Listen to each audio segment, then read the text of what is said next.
예, 형님, 이번에 한국에 와서 제일 또 좀 재미라기보다는 뭐랄까, 좀 놀랐던 부분이 아무래도 환전했을 때 아니겠습니까? 그래서 돈을, 달러를 있는데 한국 돈으로 많이 이제 바꿀 수가 있으니까. 그래서 사실 한국에서 질문도 많이 받으셨을 것 같아요, 이번에. 이제 달러 강세 어디까지 지속될까? 와우, 이게 정말 많이 궁금한 부분인데, 거기에 대해서 한번 전망을 해보도록 하겠습니다. 달러 강세 어디까지 도대체 갈 건지 제가 이게 보면서 한번 형님이 만들어 놓은 거 한번 읽어볼게요.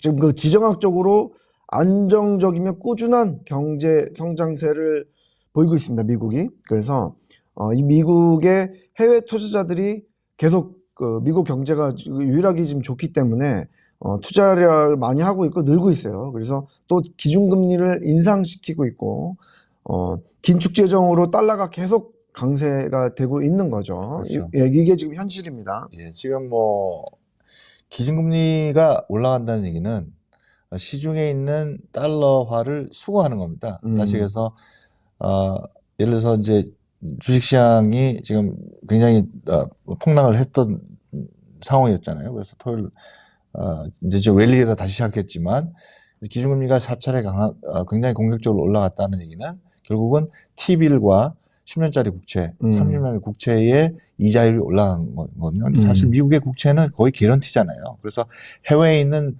많은 자산들이 미국으로 몰리고 있는 상황이죠.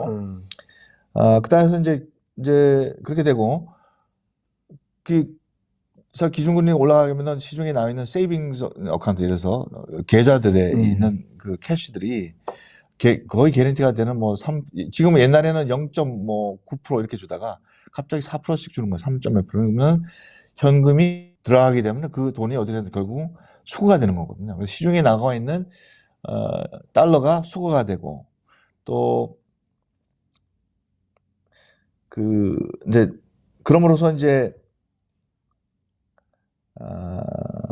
달러가 귀해지고 그렇게 되는 상황이죠. 그렇죠. 상황이죠. 그래서 거기다가 지금 달러가 귀해지고 있는 데다가 지금 기축통화라고 하는 유로화나 지금 파운드화, 또 엔화 이런 기존 기축통화들이 지금 제 역할을 못 하고 있기 때문에 기축 역할을 못 하고 있어요. 그러다 보니까 달러가 더 귀해지고 있는 거죠.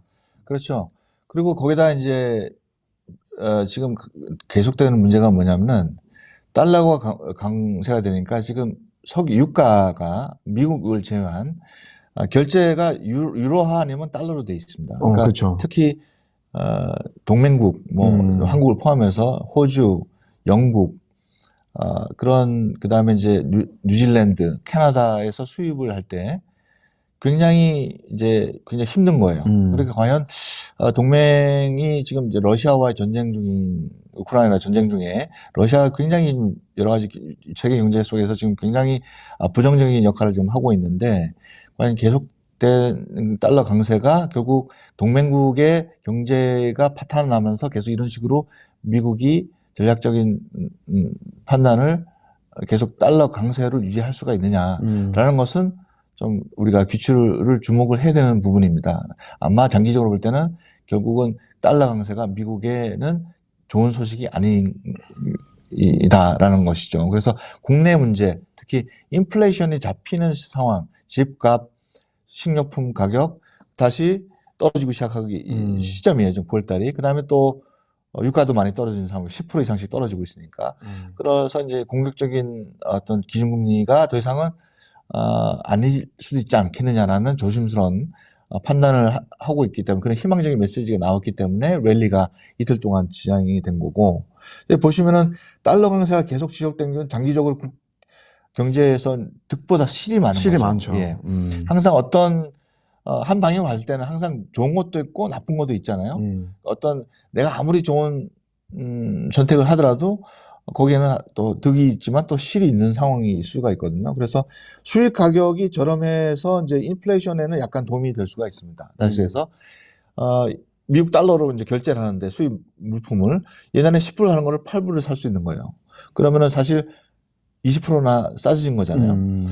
결국은 미국은 전 세계에서 가장 큰 소비시, 소비국가인데 전체 경제에서 차지하는 수출입 지수는 굉장히 적죠. 그래서 수출입이 또 항상 마이너스였고 그래서 그게 실질적으로 미국의 인플레이션 잡는 데 큰 도움이 되지는 않습니다. 네, 그래서 그리고 그러니까 전체적인 그 경제에 미치는 영향이 수출입 지수가 적기 때문에 달러로 에너지를 수입하는 주요 국가들의 경제에 치명적인 경제 침체를 가져올 수 있기 때문에 특히 동맹국들이 올해 한두 차례 더 올릴 기준금리 인상폭이 인플레이션 상황에서 호전되면 축소될 가능성이 있다 이렇게 보는 거죠. 그렇습니다. 그러니까 만약에 기준금리가 올라가는 속도가 줄어들면 달러가 강세가 조금 주춤하거나 떨어질 가능성이 훨씬 크고 그 전에 전략적인 동맹국들이 지금 러시아와 전쟁을 좀 수행하고 있지 않습니까? 간접 전쟁을. 그럴 경우는 아마 이런 식으로 계속 돼서 전체적인 세계 경제에 경제 침체를 가져오면서 미국이 혼자만 독단적으로 기준금리를 강하게 공격적으로 올릴 가능성은 좀 떨어지지 않느냐라는 그런 생각을 해봅니다. 그렇습니다. 네. 지금 말씀하신 대로 지금 예. 강달러가 일시적일 수밖에 없는 거예요. 왜냐하면 미국 경제도 장기적으로 마이너스이기 때문에 미국 기업도 글로벌 사업을 하는 회사가 많단 말이에요. 근데 그렇죠. 미국 달러가 높으면은 사실상 그 가격 인상, 그 수입 물가 인상이야 한마디로 한국 입장에서 보면은 그러니까 안 팔리거든요. 그러면 실적에도 영향을 줄 수밖에 없지 않습니까? 미국 기업에. 그러니까 이게 미국 기업도 지금 오래 갈 수가 없는 데다가 네. 더군다나 아까 이게 되게 중요한 포인트인 것 같아요. 왜냐면 동맹국들이 지금 난리야. 지금 오른쪽 도표를 제가 블룸버그에서 따왔는데 달러 가치에 비해서 1번 동맹국이죠. 아시아에서는 큰 동맹국이 한국 다음으로 동맹국입니다. 마이너스 20%예요. 그러니까 수출입 지수가 더 안 좋겠죠. 이 사람들은. 그다음에 UK입니다. 그다음에 20%. 그렇죠. 그러니까 파운드화가 너무 가치가 떨어지니까 떨어졌어요. 국내 경제가 너무 안 좋은 거예요. 그다음에 유로존이에요. 그러니까 동맹국 지금 러시아와 우크라이나의 전쟁을 지금 하고 있고 굉장히 좀 위태하는 상황에서 동맹국들이 경제가 리세션 이상으로 올 수 있는 가능성이 커지는 리스크를 걸고 사실 미국 혼자서 독야 정청 지금 할 수는 없는 상황이다라는까지 왔습니다. 그래서 아마 달러가 강세를 막는 것 중에 하나가 기준금리를 인상폭을 줄이는 방법이 있어요. 그러니까 이게 참 지금 이제 어려운 거예요. 지금 그러니까 전략적으로 판단하기에 국내 물가도 잡고 달러도 약세시키기 이거 두 가지 토끼를 잡아야 되는 지금 중차대한 파월의 지금 앞으로 이제 전략적인 결정이 남아 있다라고 판단이 돼서 저는 약간 좀 긍정적으로 평가를 할 것 같습니다. 결국은 유가를 올리는 것도 국제적인 어떤 물량에 대해서 또 큰 차이 큰 역할을 하기 때문에 특히 러시아가 유럽에 지금 겨울에 다가오는데 러시아가 유럽을 공급하는 여러 가지 석유나 가스를 줄이고 있잖아요. 그래서 이제 오펙은 가격이 지금 지난 2, 3개월 동안 20% 정도 떨어지는 상태, 배럴당 100불이 넘었었는데 80불대로 주저앉았거든요. 그래서 오펙이 감산한다고 결정했어요.